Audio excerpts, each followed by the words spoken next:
for recording now. Thank you all for coming to CSI Nu Chi Epsilon's monthly panel series.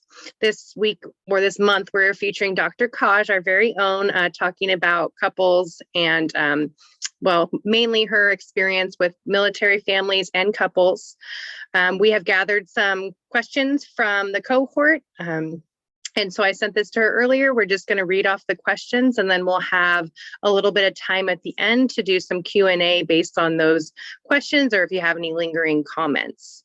So without further ado, I want to introduce Dr. Kaj. And I don't know if you have any order you'd like to do the questions, or I can just read them off. It's up to you. If something stuck out to you, I can do it that way, or I can just start reading.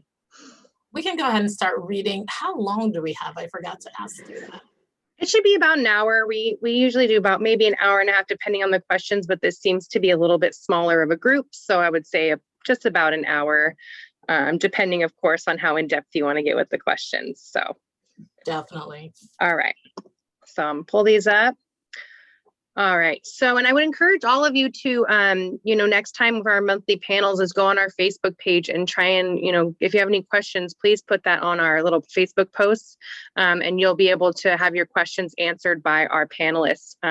As of right now, we're kind of the ones coming up with the questions. So we'd love more of your participation next time if you can. So, Dr. Kaj, can you tell us a little bit about why you decided to enter the field of family and couples counseling? And especially, why did you decide to specialize in military families and women? Definitely. The field specifically of marriage and family counseling actually started way back before I even thought of counseling as something I wanted to do with my life. I was a middle school, 7th grade social studies teacher. That's where my career started. In Atlanta, Georgia. I was working with Teach for America. And so Teach for America serves very underrepresented, underserved schools, Title I schools, which means the majority of the population are under the poverty line.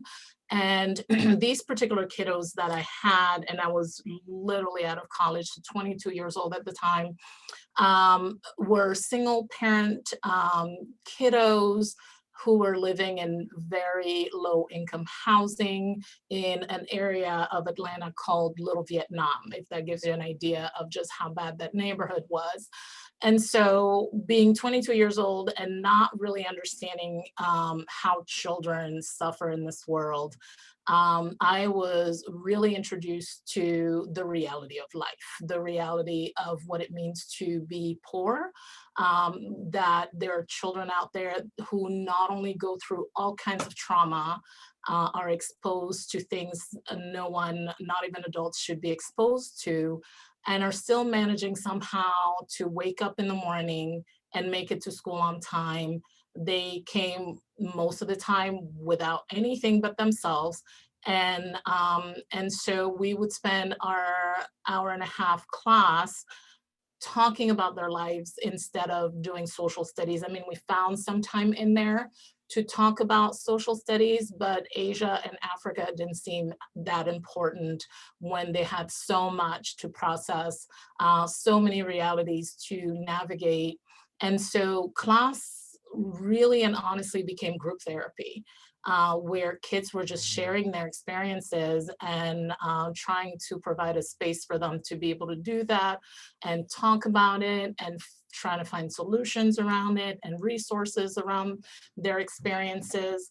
And so our entire academic year was that way.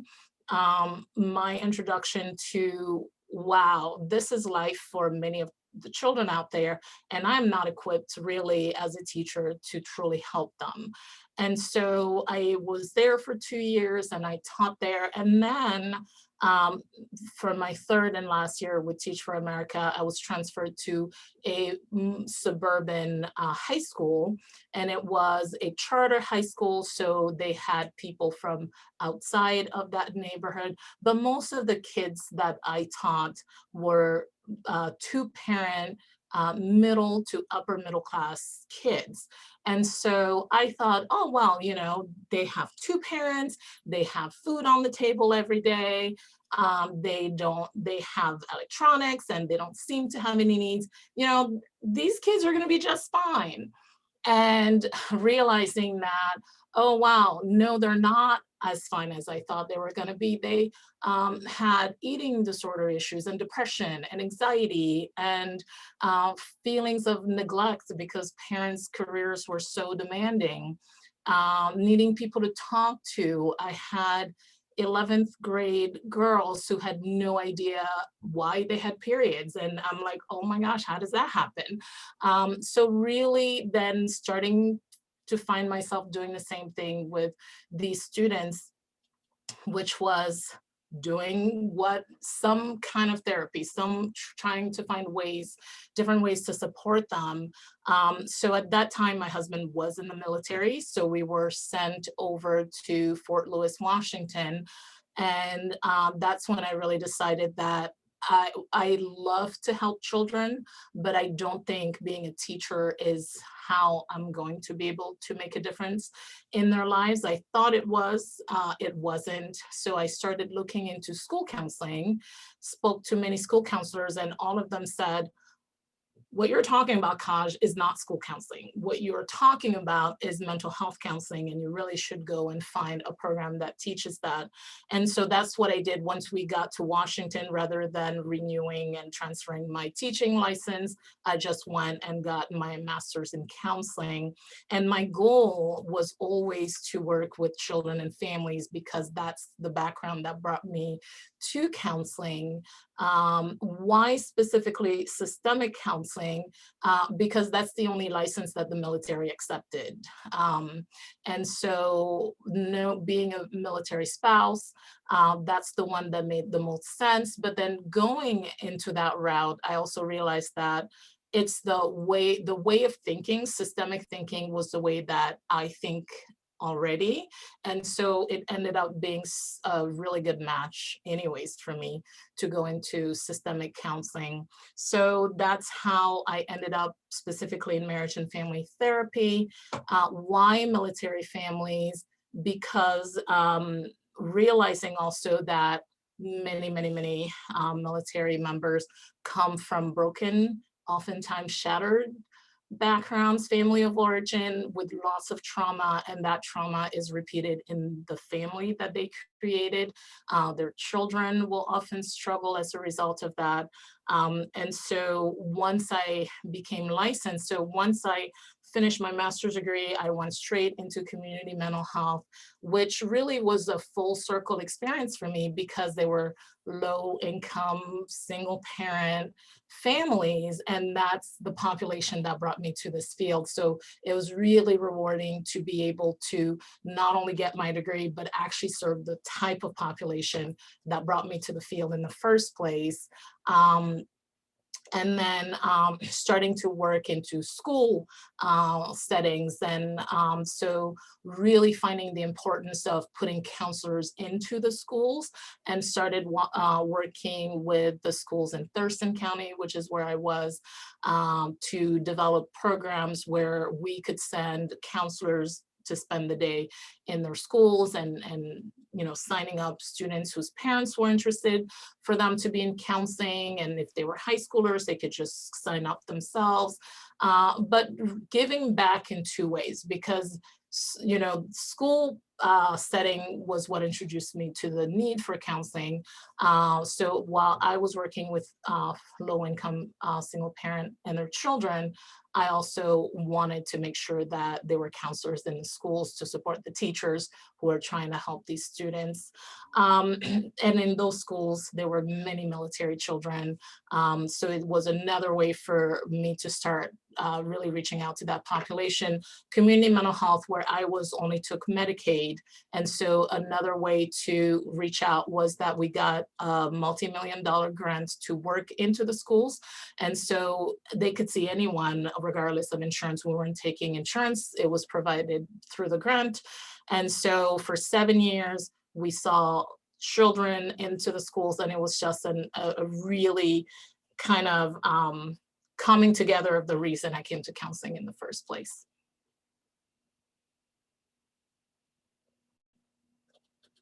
All right, thank you for sharing that. And so part of that was your PhD, right? That 7 years. Did you go and get your PhD during that time, or was that after? That was before. Oh, before that. Okay. And then, so I guess that segues into my next question is, what kind of research have you done on this specific population? And I guess it's a two-part question, but kind of just, can you kind of discuss your findings and maybe some setbacks of research that you've experienced when working with that particular population? Definitely. I think the setback wasn't even working with that population necessarily. It was being in the school where no one knows that population, and finding myself educating my advisor, my dissertation advisor, on why this is important, why it matters, because most people do not have direct experience with especially active duty military members. And so that was also one of the findings in my research. My research had to do with the reintegration of military member into the community, back into the community, whether it was coming back from deployment into their unit and back into their military communities and civilian communities, or separating altogether from the military and coming back into civilian communities. And what I found is that for this particular generation of veterans, which are the global war on terror veterans, so the Iraq, Afghanistan veterans, they were coming back into communities that hadn't had that direct relationship with the military, and so having very difficult experiences reintegrating, because most people didn't really understand what they went through or why they were having the behaviors that they were having coming back into the community. Unlike the previous wars, such as Vietnam and the world wars, where everybody had to go. There was no choice. Korea, right? So at that time, everybody had a family member who had served. These guys and gals are coming back to communities where maybe my grandfather was in the military, but no direct affiliation to the military, and finding it very difficult to come back to the civilian world. And one of the veterans that I interviewed said it in such a way that I was able to really understand their experience, which was, I feel like a refugee. He said, I cannot go back to the home I belong to, the culture I know. I'm not allowed to go back to that.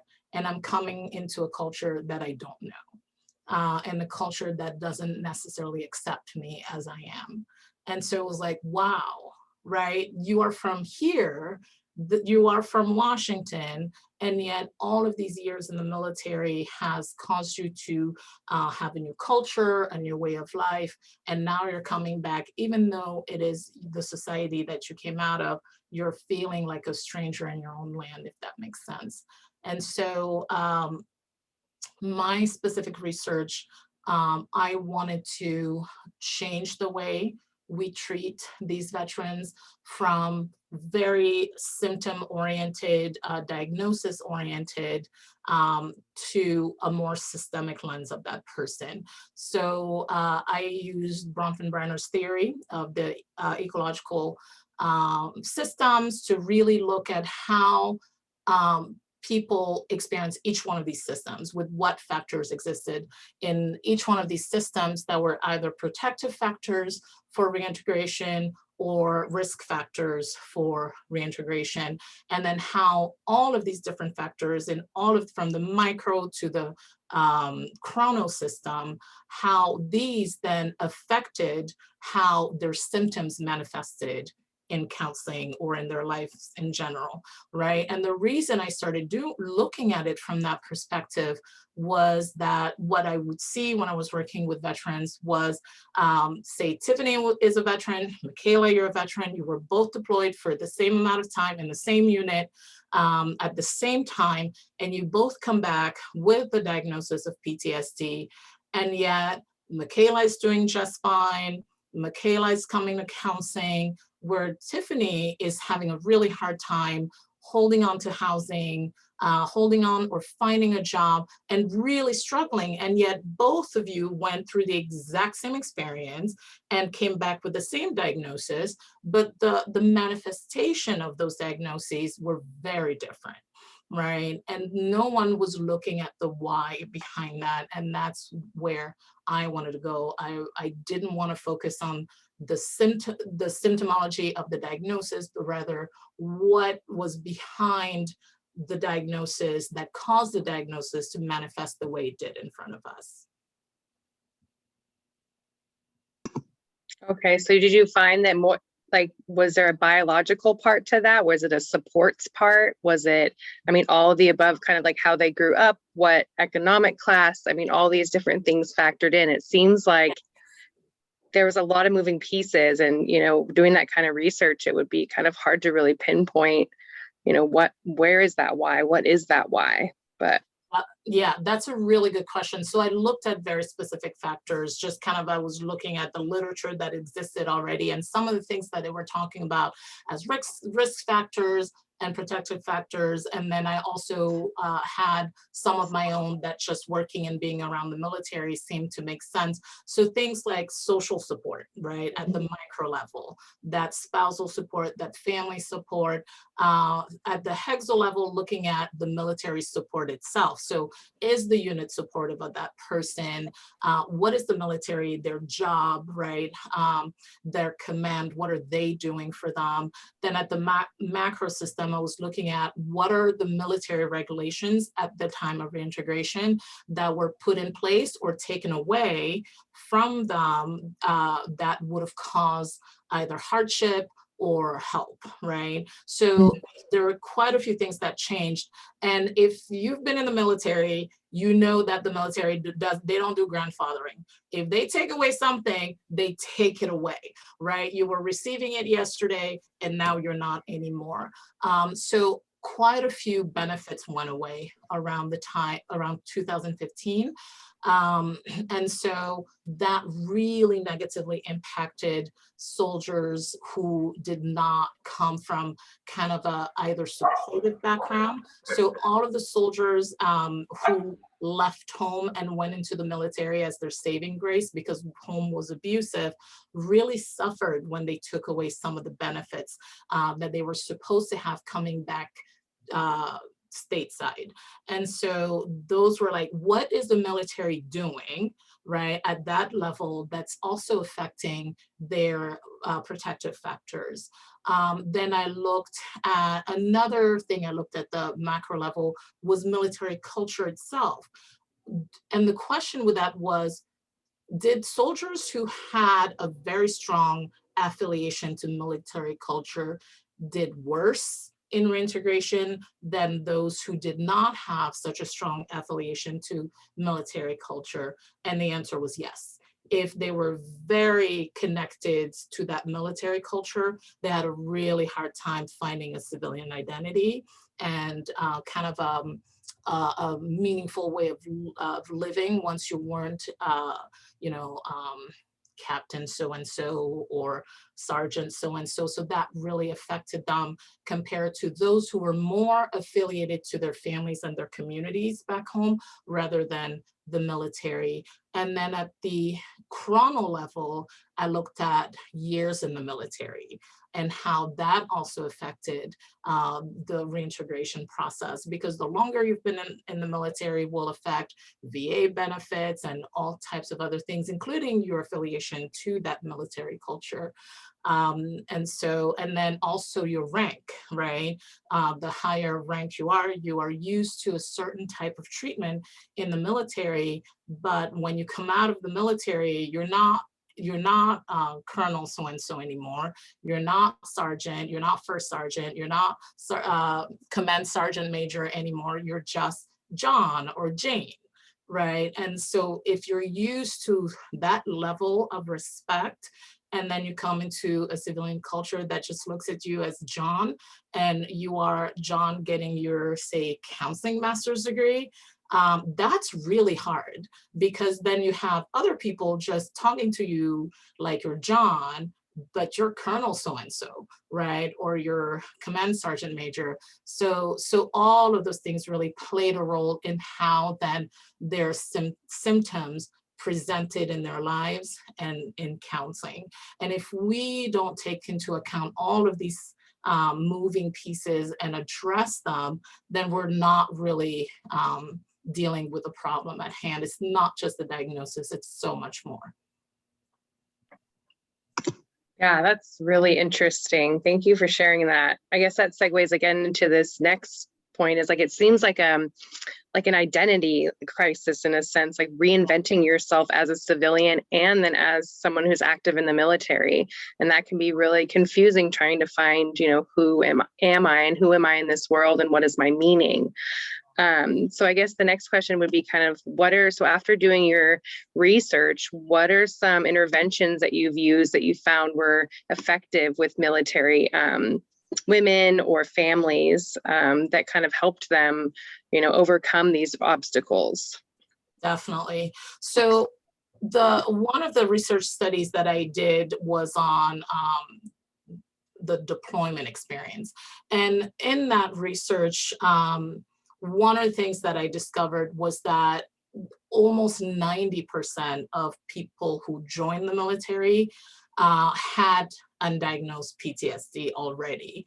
And they had undiagnosed bipolar disorder, undiagnosed generalized anxiety disorder. So many of them came already to the military with undiagnosed mental health disorders.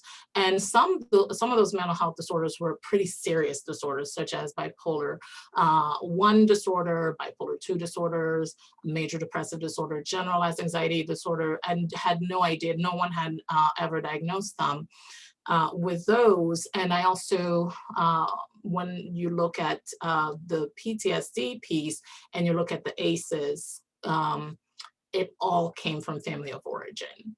And so one of the main intervention that I use with military families or couples is systemic counseling, right? Family of origin work, because that's where that PTSD is coming from. That's where their lens of understanding the world, of trusting the outside world, of dealing with problems, of interacting with others, of thinking about the world, right? All of those things were developed in that family of origin. And so in order for them to start even the process of healing, we have to go back and rewrite the blueprint, if that makes sense, because they're living by that blueprint. And so that's the first intervention, is family of origin work. Once that has been addressed and stabilized, then I go into, for families, I do things like Satir's work, which we'll talk about in family systems, and her work is all experiential. So she does family games, and she does different family members posturing, and family sculptures.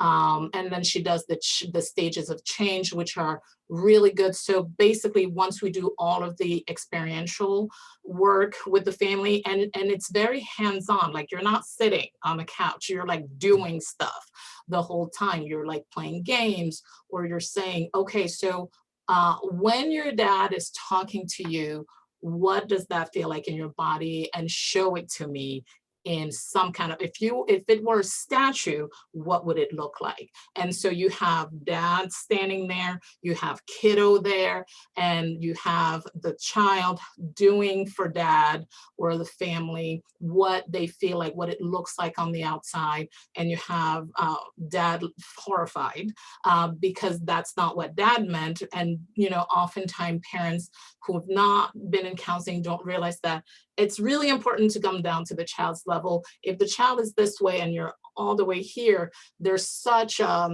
power, a power dynamic that as a parent you may not be aware of. And so building that empathy, building that understanding, developing those communication skills, and most importantly, developing trust within the family itself, by changing family rules, family values, the maladaptive ones, right? The spoken and unspoken family rules and values and beliefs. So once you've done that and you've stabilized the family, the next stage, which for me is fun, it is not fun for the family, it is to throw them into chaos, right? Because the nature of all of us is we want to go back to the status quo. It may have been hard, but it's safe, it's what I know. And so they will want to go back to their dysfunction, but you throw a grenade in there that is strong enough to create enough fear in them to throw them into chaos and really destabilize the status quo.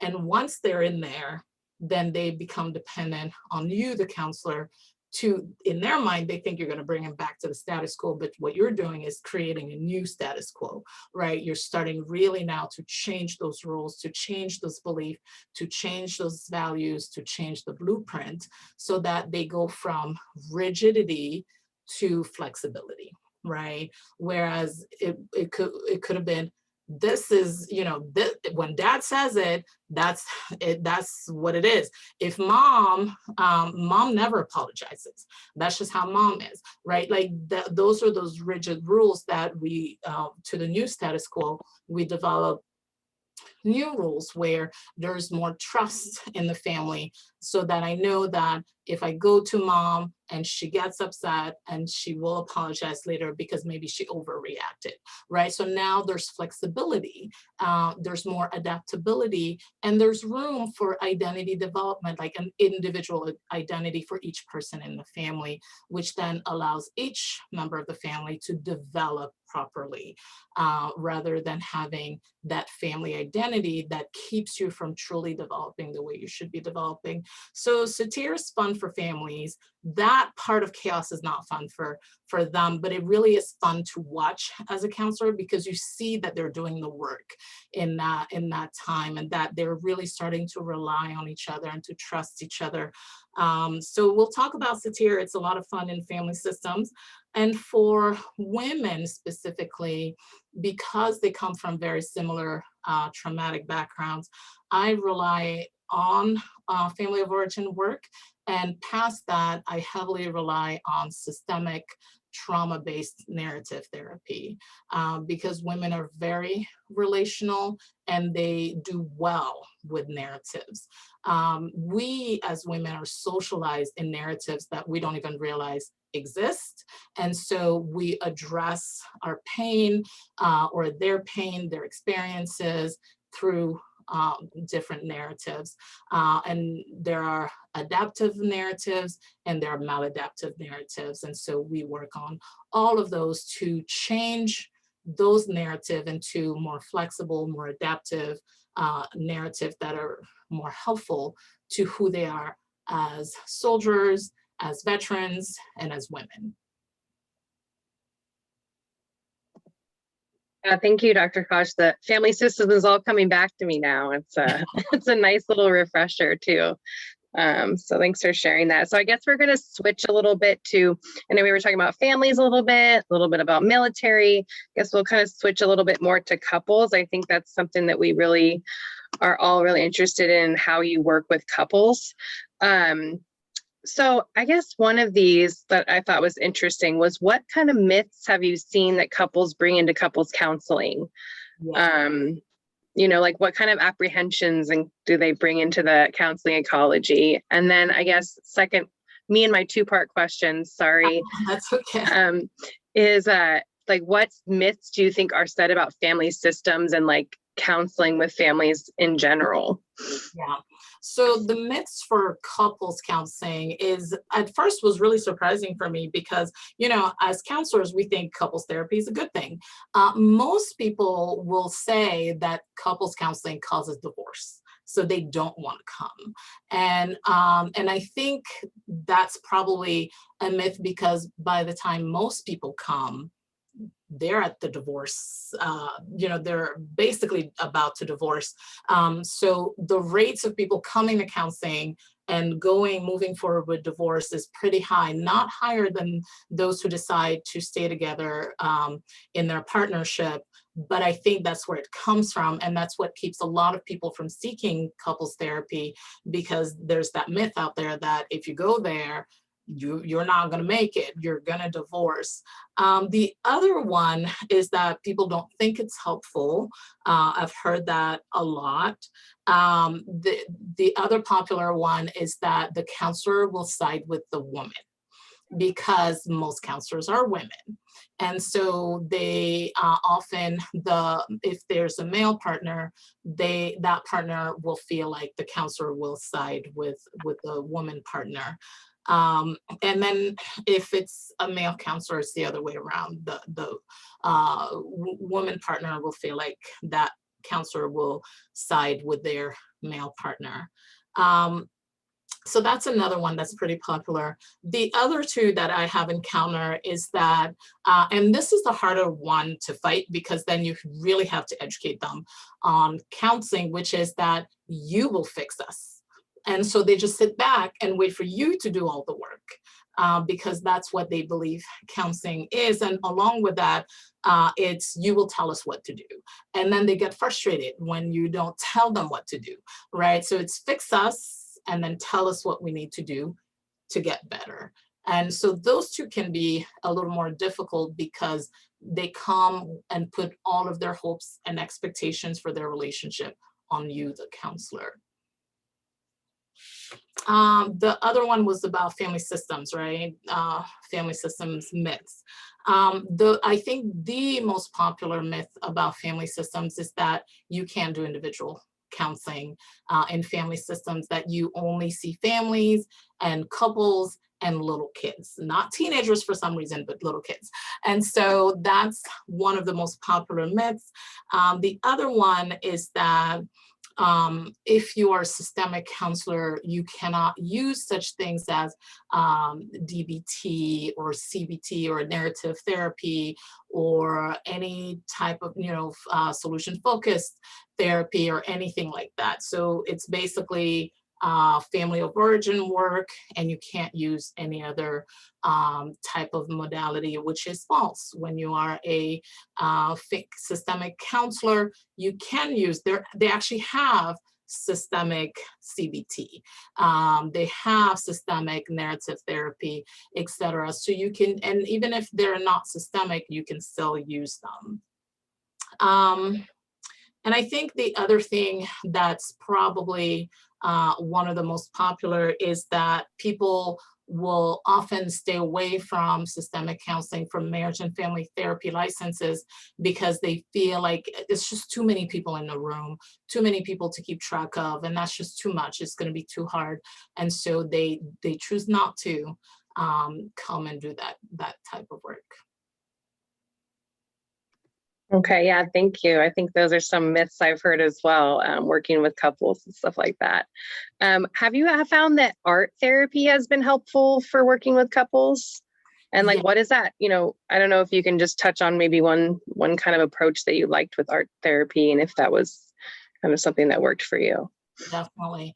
I do. I really enjoy doing art therapy with couples for two main reasons. The first reason is to develop understanding and empathy for each other through art therapy. And the other reason for doing art therapy is for the person to be able to bring in the unconscious and say all the things that they're not able to say consciously because of fear or whatever reason, which then allows us to move forward a little quicker than waiting for the person to work up the courage to say whatever it is they're not saying.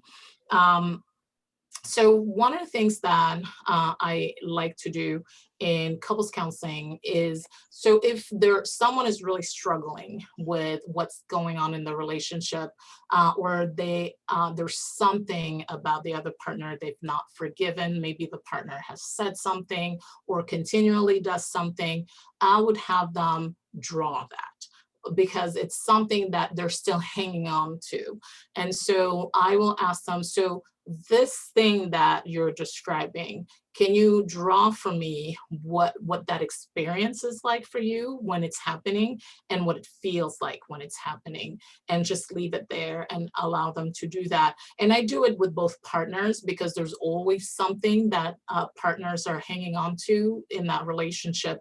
And the goal of these types of exercises specifically is for that second reason, which brings in the unconscious, and also so that they can both see with empathetic eyes how the other person feels when something is happening. Because when you draw something, I just have them look at it without the person explaining anything yet, to just look at it and really take in what it feels like to look at this drawing, what maybe that drawing is trying to say, what emotions are being evoked for them as they're watching or looking at this drawing, and how the person who drew it might have felt as they were drawing this picture they're now looking at. And that is a great way to really develop that empathy and start the exercising and practicing those active listening skills. And active listening is really important for couples and families, because what I teach them is, if you're listening to respond, then you're not listening. Because what you're doing is, one, you become defensive, two, you're preparing your defense. So there's no way you're listening, right? You're talking to yourself at that time. And so when we're doing these art therapy, we're also practicing that active listening. I'm not listening to defend myself. I'm listening because my partner is trying to tell me about a painful experience, and I care about that, right? It's not an accusation. It's not anything that the partner is trying to make me feel bad about. Rather, my partner who loves me is trying to show me how something feels for them when I do it, right? So one of the other things I work on with couples is to avoid defensiveness in our communication, and to help them understand that we have a common enemy, and that enemy is not your partner. That enemy is the cycle of behaviors and reactivity that you find yourselves in. That's your common enemy, and you are partners together to fight and end this common enemy, right? And so working really on helping them to learn not to take that defensive stance right away, because that's what they do automatically. You know, I need to talk to you. Oof, I'm already defensive before you even said anything.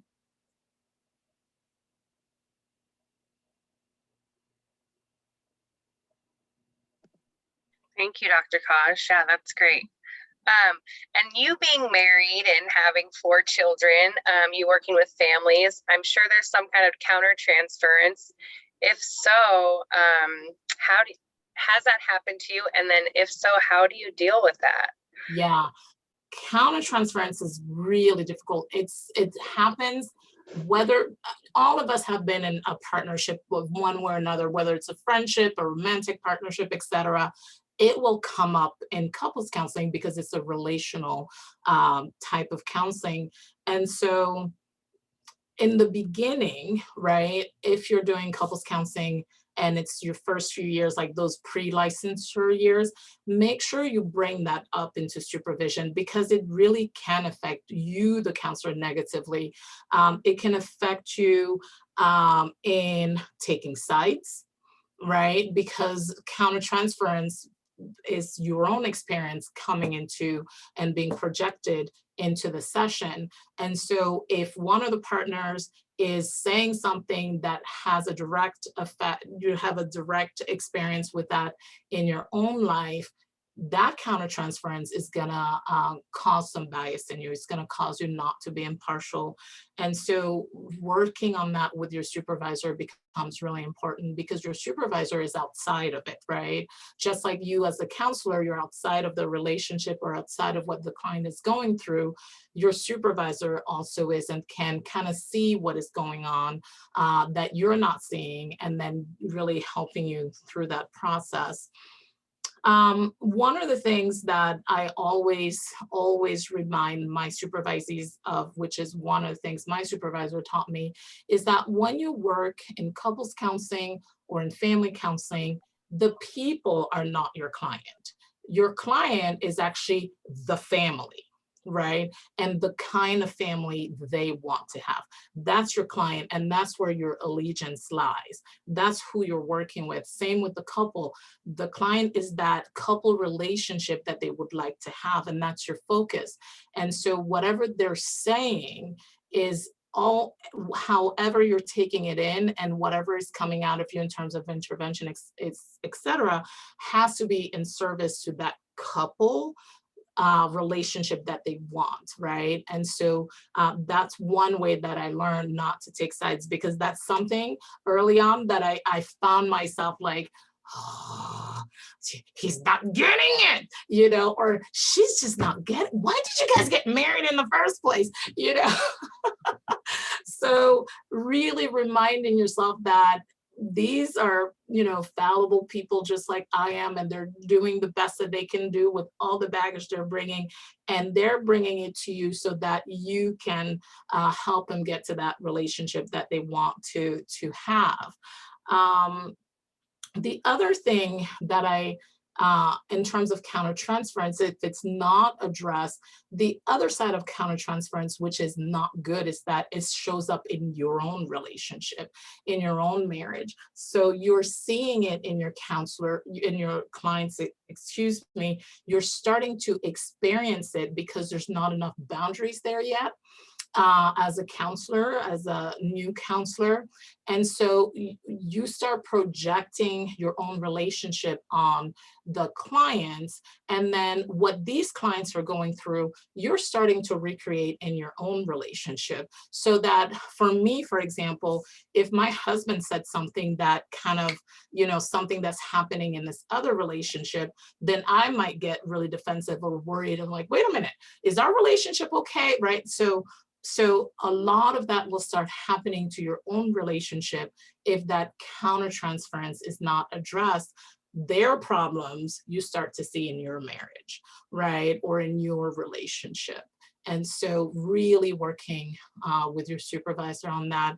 And it can be embarrassing, honestly. I mean, I had, you know, I didn't want to tell my supervisor that I feel like it's affecting my personal relationship, right? Because you're like, I want to be a good counselor, and I want to make sure that they know I have good boundaries, but it really has to be addressed. And your supervisor has heard it all, right? I mean, there's nothing that supervisors really haven't heard or even experienced themselves as novice counselors.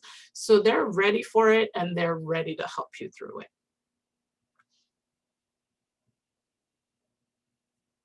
Yeah, thank you for that. I think we all experience that in even individual counseling. But okay, and so just for the sake of time, I guess we'll go kind of into, I'm kind of curious about your own opinion about what's kind of missing in the field of couples counseling and family counseling, and kind of what you hope to see for the future. And that could be in terms of research, or what you hope this next generation of therapists can bring to the field that you feel like still needs to be addressed. Definitely. I don't know if it's something that still needs to be addressed, but it's something we lost along the way. Marriage and family therapy, the field of marriage and family therapy used to have a very strong professional identity. People knew who we were. They knew the difference between marriage and family therapists and counselors and psychologists and social worker. And that, I would say, in the past 20, 25, maybe even 30 years has been lost along the way. And I think the reason for that is because, and that's not a bad thing, is because counselors and marriage and family therapists aligned with each other in lobbying for different things. And they aligned, we all aligned with social workers and counselors and marriage and family therapists to advance certain laws and certain privileges in our field. But in doing that, I think all three really did lose their identity along the way. And that is something that we need to gain back. You hear me talk about counselor professional identity and how we need to do that on this side. It's the same with marriage and family therapy. We need to teach the newer generation who we are and how unique this field is, so that they can do research that's specifically systemic to show the power of systemic counseling, the relevance of systemic counseling, because I think that's really what we've lost, is the relevance of systemic counseling. Why? If people think we all do the same thing, then there's nothing unique about any one of us, right? When I say us, I mean social workers and psychologists and counselors and marriage and family therapists. So that whatever makes us unique is what we need to find again, what we need to communicate to the world. And that's what will return our relevance to the world and to the field of, mental health. I have to agree. I think I'm still confused at sometimes where the lines of social work and clinical mental health and marriage and family therapy really cross, because as a clinic, we're in the clinical mental health field, right? So, I take a family systems approach with everything that I do. And so it's kind of like, can I still practice that? Is that something I'm going to need to get like a PhD in? I think there's a lot of like, where can we go and when can I be a specialized counselor? Right. And on that note, if we did as clinical mental health counselors want to be more of a family systems approach, Yes. What would you recommend in terms of like certification and training so we would be qualified in order to take that specialty? Definitely. The first one is if you go online to the Bowen Center for the Study of the Family. It's called the Bowen Center for the Study of the Family. This is all mostly Bowenian family of origin type counseling. And they have trainings, they have certificate programs, and things like that. The other one that I really like is the Family Systems Institute, which is out of Australia and has all of the different systemic counselors, from Satir to Chloe Madonis to Bowen, and they explain to you all the different theories within family systems counseling. And they also have trainings and certificate programs for those who are interested. And we didn't get to talk about it today, but there's also the IFS Institute, the Internal Family System Institute, and they also provide trainings and certificates and things like that for those who are interested.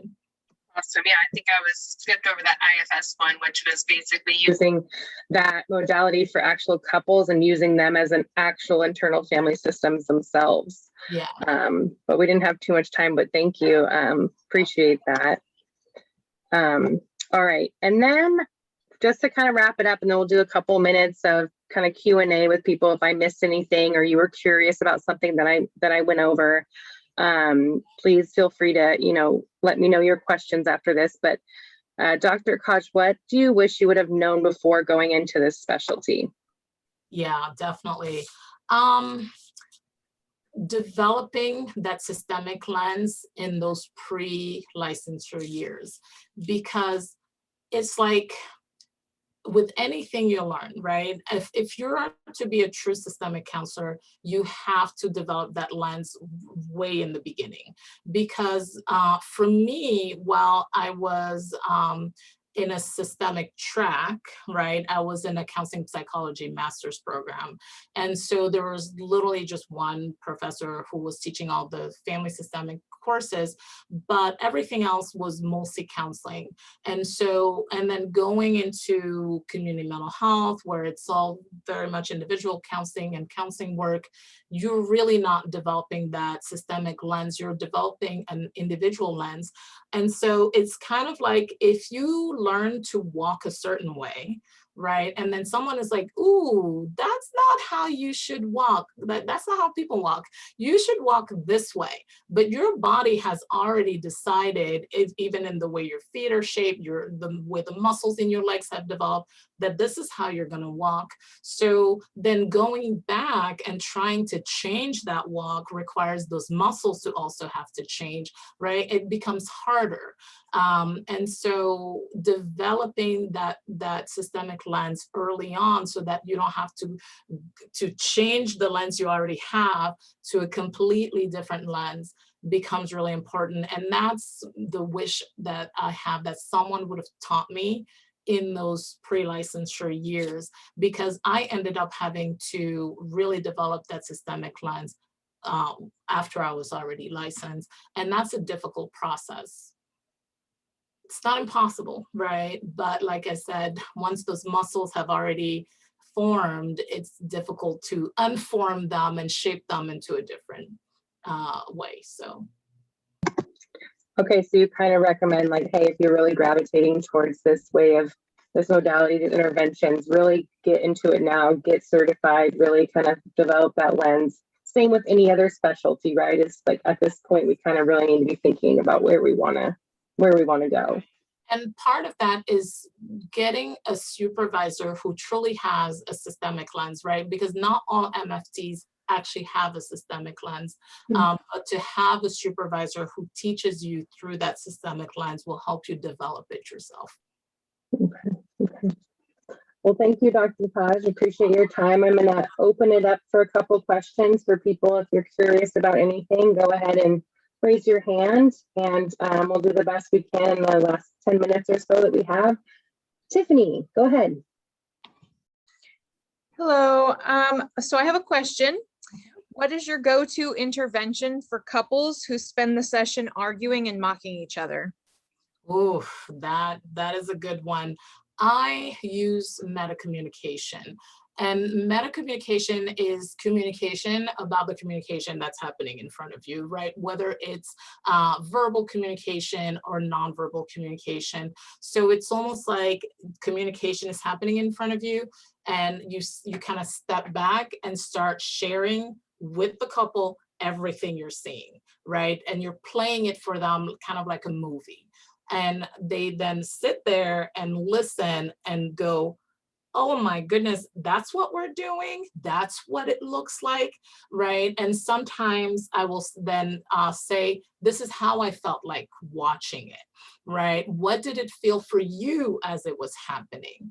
And so bringing in that level of emotion as you're kind of like zooming out and helping them to see, this is what it looks like when you all are doing it. I'm observing your body do this and your body do that. I'm watching your facial expression do this and yours do that. I'm hearing these words coming out of you and those words coming out of you. And I'm over here like, whew, that is a lot. And I'm just sitting on the outside of it. I wonder what it must be like when you're right in it, right? And so kind of putting the mirror to them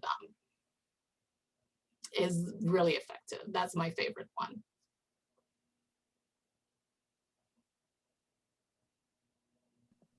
The other thing for couples who are like that is I do an exercise that I actually came up with because I couldn't find any other thing that was helpful for couples who just want to argue and make fun of each other. It's called, I can either be right or I can be loved, right? And so I have them because what I have found is in my need to be right, what I'm really saying is I want you to love and respect me, right? I want you to love and hear me. I want you to love and see me, right? But they have learned somehow that the satisfaction of being right and winning this fight or this conversation makes me feel seen and makes me feel loved and makes me feel respected, but it's not really doing that, because then you're still stuck in these arguments and you still feel these other bad feelings. That feeling of being right, whatever comes, it's fading. It doesn't stay, it doesn't last. It feels good for a few hours, maybe for a few days, and then you're right back into it. So in I can either be right or I can feel loved is we go through it together in writing or verbally, however you feel is appropriate for your couple, and say, okay, so if you're right, what happens? How does it make you feel? What does it accomplish for you, right? We go through like all the benefits of being right. And then we go through all the costs of being right? And then once we've gone through it and really discussed them, then I will teach them that it seems to me that these benefits that you want are saying to me that this is what you actually want. You actually want love. You want to be seen. You want to be respected. You want to be heard. So what would it be like if we let go of being right and did these things instead, right? What else do you think? So rather than doing this, that gives you this benefit in being right, what else you could do on the I want to be loved side that would give you the same feeling without that cost that comes with it, right? And so teaching them that being right feels good in the moment, but it doesn't last. But because it feels good, right? It's so unconscious that you're like, I want to keep doing it because it feels good, but it doesn't serve the purpose of what you actually want.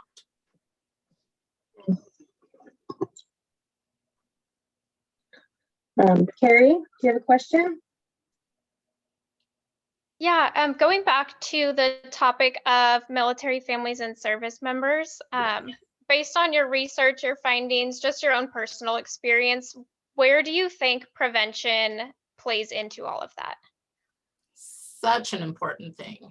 It wasn't my research, but there was another research that I found in my literature review that talked about doing counseling when I was looking at deployment experience, starting counseling with people who are going to deploy, who wanted to, voluntary counseling, before they deployed, connecting them to a counselor that was a good fit for them, and then reconnecting with that counselor when they came back.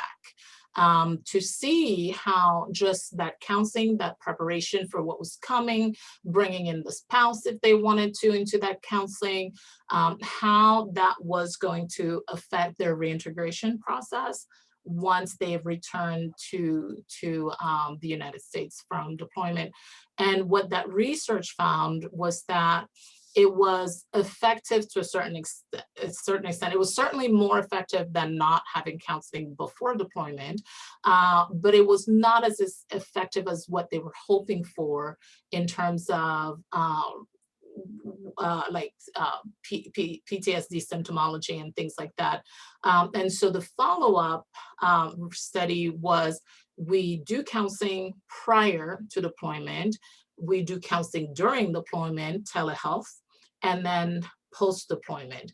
And that showed the least levels of diagnosis of PTSD because they were having pre-counseling, right? Pre-deployment counseling where they addressed so many things, tying up loose ends with family problems and couples problems, continuing that and involving the spouse through telehealth as necessary, and then coming back, right? So that tells me that preventative work with soldiers and any military member prior to deployment is really important, but I want to take that even a step ahead of that, which is providing that counseling either at boot camp, either before they go to boot camp, but before they go to their first duty station, right? To their very first duty station, there needs to be some kind of counseling because we know they're coming in with mental health issues.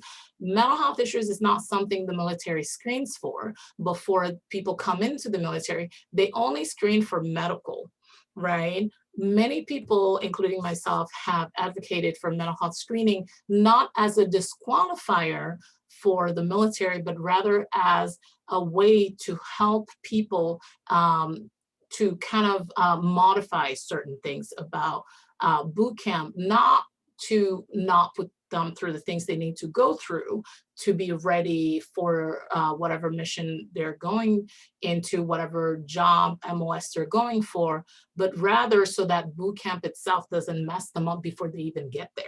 Because boot camp is traumatizing. I've seen my husband completely change after boot camp. I've watched my brother, my sister. It is very traumatizing to people.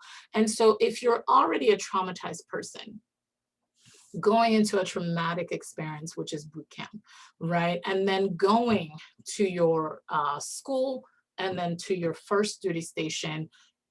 Something needs to happen before that first duty station, mental health wise, so that you can actually have a healthy soldier, sailor, airman showing up at that first duty station. And right now it's not happening. We're having a lot of active duty members end up at their first duty station with more PTSD than they came in with. And then we're deploying them to war zones. So prevention, really important. Thank you. Yeah.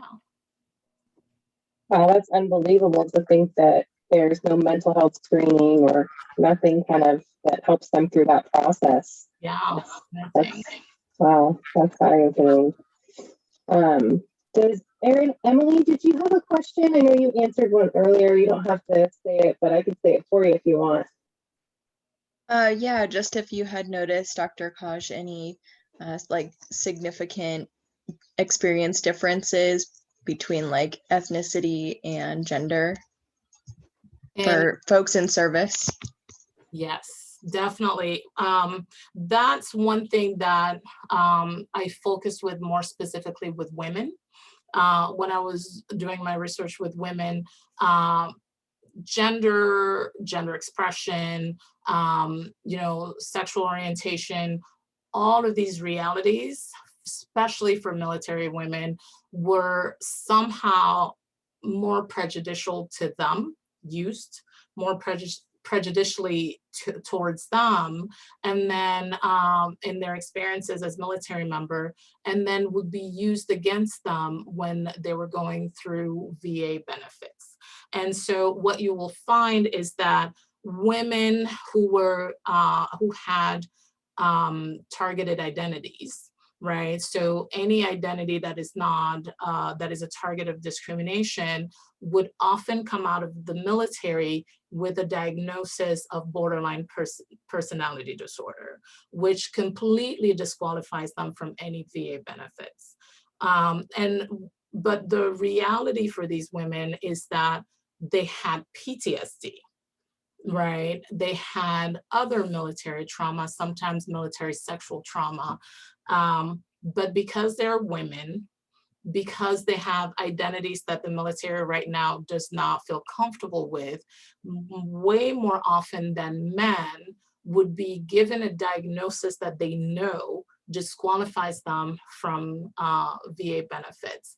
One of the themes that came up, because this was a qualitative study, one of the themes that came up for the reason for that disqualification was the experience of these women when they were experiencing others at the VA level, was that you are not a real soldier. You didn't really go out there and do the work. You were like in offices, or you just don't belong in the military. And so these attitudes persist to this day and causes our women veterans to come out of the military with either very limited VA benefits or none at all, or they're discharged with a less than honorable discharge because of their borderline personality disorder, when they don't have it. They have PTSD, but because there's so many other identities that are used to oppress them, to dismiss them, then they are then not given what they deserve. So with men, so say you have a man who identifies as gay, or a man who identify as trans woman, that person is more likely to come out with VA benefits, because the prejudice is that in that person, the VA rep's person's mind is, yeah, but you're a guy and you went out there and you served and you were in combat and you did what you needed to do, so you deserve this. right? But a woman is like, shouldn't have been there in the first place. You probably just, it was in an office. You're probably gotten in the way anyway. And so therefore you don't deserve these benefits. So that's another area of work that we need to do with the military, is address these issues for women.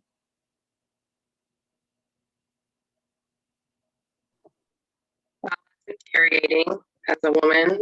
No. It is. Yeah.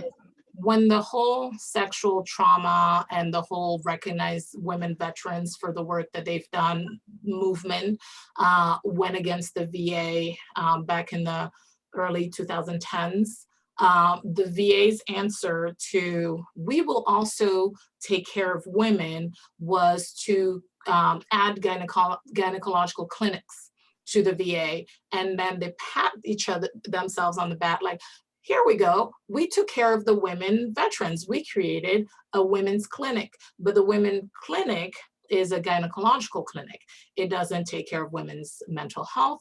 It doesn't take care of any other things that women need. In their minds, we're gonna take care of you, you're gonna take care of your vagina, and that's basically how we're taking care of you, you know? And that's not, that just tells you a lot about how the VA sees women in the military.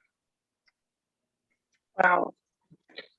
That's a big project too, to kind of, you know, reinvent that systemic kind of, you know, ideal. And I mean, it's deeper than just the VA, it's our society. Oh, So, definitely. Yeah. yeah. All right. Well, thanks for sharing, Dr. Kaj. Does anyone else have a question? No? All right. Well, I want to thank you all for coming. We are doing our next panel is next month on the 19th. We're actually doing hospice and bereavement with several professionals in that sect. So I hope you can join us then. And a big round of applause and thank you for Dr. Kaj. Thank you so much for spending the time and answering our questions. It was really interesting. So yeah, thanks again, everybody. And we hope to see you next month. All right. It was my pleasure. Good to see All you. right. Thank you, Dr. Kaj. Bye-bye. Yeah.